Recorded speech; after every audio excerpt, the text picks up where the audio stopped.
시청자 여러분 안녕하십니까? 계속해서 대구 경북 소식 전해드리겠습니다. 오늘 대구와 경북 지역은 비가 내리면서 기온이 큰 폭으로 떨어지겠습니다. 오늘 아침 기온은 대구 25.4도, 포항 24.1, 안동 20.6, 구미 24.8도 등으로 대구를 제외하고는 열대야가 사라졌습니다. 경북 북부에 내리는 비는 점차 경북 전역으로 확대되면서 낮 최고 기온은 대구 26도를 비롯해 23도에서 27도의 분포로 어제보다 7에서 8도 정도 낮겠습니다. 예상 강수량은 오늘 밤까지 5에서 40mm입니다. 이번 비는 토요일인 내일 동해안을 중심으로 다시 시작하겠고 모레 일요일 새벽에는 대구 경북 전역에도 비가 내리다 그치겠습니다. 예상 강수량은 경북 동해안은 20에서 60mm, 대구와 다른 경북 지역은 5에서 40mm입니다. 프로야구 삼성 라이온즈의 이승엽 선수가 홈에서 펼쳐진 그저께 SK와의 맞대결에서 국내 프로야구 최다 타점 신기록을 썼습니다. 이승엽 선수는 오늘도 광주에서 새로운 기록을 향한 도전을 이어가는데요. 국민타자 이승엽이 쓴 기록의 가치, 석원 기자 정리했습니다. 국민타자가 쓴 또 하나의 기록. 1995년 데뷔 이후 1739경기만에 기록한 1390타점. 팀 선배인 양준혁이 2100여 경기를 치르며 쓴 기록을 뛰어넘는 순간입니다. 글쎄요, 이제 우리나라 프로야구 역대 선수 중에 가장 타점을 많이 올린 선수가 된 것 같아서 제 자신에게 뿌듯하고 지금까지 많이 도와주신 분들께 감사 인사 전하고 싶습니다.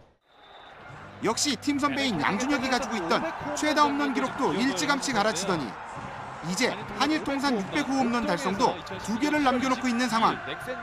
본인이 꼭 이루고 싶다고 밝힌 통산 2000안타 기록도 이달이 가기 전 쓸 것으로 보이는데요.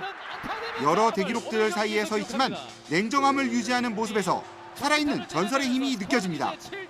갑자기 오늘 좀 컨디션이 좀 떨어진 상태라서 잘 모르겠지만 내일 나와서 오늘 제가 왜 실패했는지 확인을 한번 하겠습니다. 그래서 연습할 때 조금 더 오늘과는 좀 달리해서 내일은 최상의 컨디션으로 타석에 들어설 수 있도록 하겠습니다.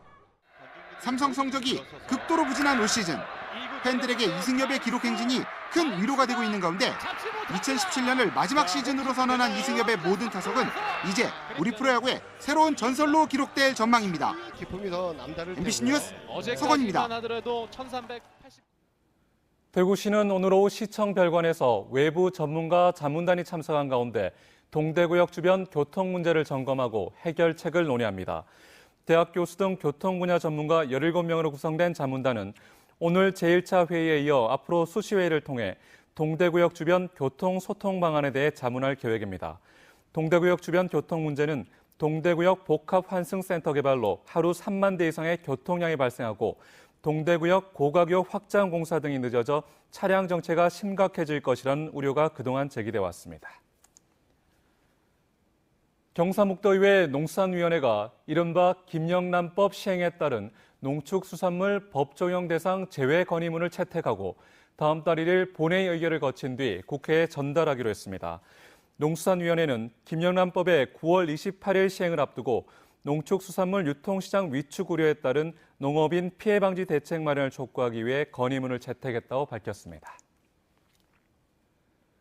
한국농수산식품유통공사가 올해 추석 차례상 비용을 조사한 결과 지난해보다 5% 이상 오른 것으로 나타났습니다. 농수산식품유통공사에 따르면 전국 17개 전통시장에서 제수용품 28개 품목의 가격을 조사한 결과 22만 3천 원으로 나타나 지난해보다 7.2% 올랐고 전국 25개 대형마트에서 조사했더니 31만 6천 원으로 지난해보다 8.8% 올랐습니다. 계속된 폭염으로 배추와 시금치 같은 채소 가격이 지난해보다 많이 올랐고 어획량이 늘어난 조기 가격은 조금 내린 것으로 나타났습니다. 대구 남구 대명동 안지랑 곱창골목에서 막 페스티벌이 오늘부터 내일까지 열립니다. 안지랑골 곱창 상가 번영회와 남구청이 주관하는 이번 행사는 대구의 대표 음식인 곱창과 막창을 홍보하고 곱창 골목을 젊음의 거리로 조성하기 위한 것으로 다양한 볼거리와 체험 프로그램 등이 운영됩니다. 또 식품 안전, 식중독 예방, 음식 문화 개선을 홍보하는 식품 산업전과 함께 열릴 예정입니다. 문화재청이 추진하는 문화재 관광 야간 프로그램 가운데 하나로 대구 근대골목 일대에서 대구 야행, 근대로의 밤 행사가 열립니다. 오늘부터 내일까지 진행되는 대구 야행 프로그램은 골목 해설사와 함께하는 청사초롱 골목 투어와 근대골목 역할 수행 게임 투어 등이 진행됩니다. 특히 이번 야행 기간 동안 대구 경북 지역 교회 모태인 옛 제일교회 역사관이 21년 만에 민간에 개방됩니다. 또 이상화, 서상돈, 고택, 경상감영공원 등지에서는 뮤지컬과 인문학 강의가 열리고 양령시 거리 일대에선 한복 체험과 청사초롱 만들기 등 각종 체험 프로그램도 운영될 예정입니다. 대구시와 광주시 지방분권협의회가 공동 주최하는 자치분권과 지역균형 발전을 위한 영호남 대토론회가 두 지역 학회 회원과 공무원 등이 참석한 가운데 오늘 낮 1시부터 경북대학교 법학전문대학원에서 열립니다.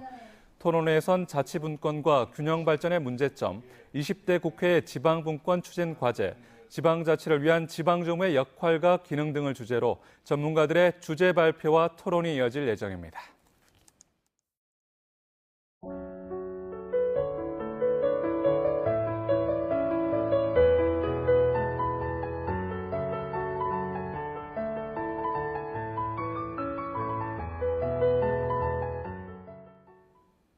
오늘 대구 경북 소식 여기까지입니다. 시청해주신 여러분 고맙습니다.